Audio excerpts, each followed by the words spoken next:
আর এক ফোনে বাংলা নজর রাখতেই হচ্ছে ওয়েদার আপডেটের দিকে। এপ্রিলের শুরুতেই চরম গরমে হাঁসফাঁস, শুষ্ক আবহাওয়ায় চরমে অস্বস্তিও। আজ আগামীকাল নাভিশ্বাস দক্ষিণবঙ্গে কোন কোন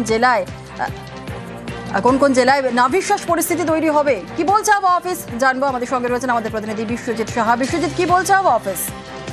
আগামী 24 ঘন্টায় এরকমই গরম এবং অস্বস্তি বাড়বে। এবার কলকাতা সহ কলকাতা, হাওড়া, হুগলি, উত্তর 24 পরগনা, বাঁকুড়া, পুরুলিয়া, পশ্চিম বর্ধমান, পশ্চিম মেদিনীপুর, ঝাড়গ্রামে এই গরম এবং অস্বস্তি আগামী 24 ঘন্টায় নাজেহাল পরিস্থিতি হওয়ার সম্ভাবনা রয়েছে এবং এই পরিস্থিতি অর্থাৎ গরম থাকবে অন্যান্য জেলাতেও। তবে একটা স্বস্তির খবরও রয়েছে, রবিবার থেকে বৃষ্টি শুরু হবে। রবিবার থেকে ঝড় বৃষ্টির সম্ভাবনা এবং সোম মঙ্গলবার দক্ষিণবঙ্গের সব জেলাতেই ঝড় বৃষ্টি, কোথাও কোথাও কালবৈশাখীর সম্ভাবনা, আবারও শিলাবৃষ্টি হতে পারে দু এক জেলাতে।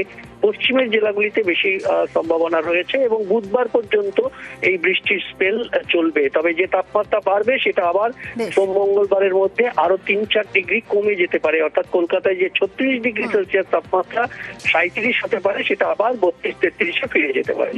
একেবারে অনেক ধন্যবাদ। আর উত্তরের দিকেও নজর রাখতে হচ্ছে, কারণ উত্তরবঙ্গে আজও ঝড় বৃষ্টির পূর্বাভাস রয়েছে। ওপরের 5 জেলায় বিক্ষিপ্ত ঝড় বৃষ্টির পূর্বাভাস, 30 থেকে 40 কিলোমিটার বেগে দমকা ঝোড়ো হাওয়া। আজকে থেকে উত্তরে আবার কমবে ঝড় বৃষ্টি, উত্তরবঙ্গে 3 থেকে 5 ডিগ্রি চড়তে পারে পারদ। সোমবার আর বুধে উত্তরবঙ্গে ফের ঝড় বৃষ্টির পূর্বাভাস।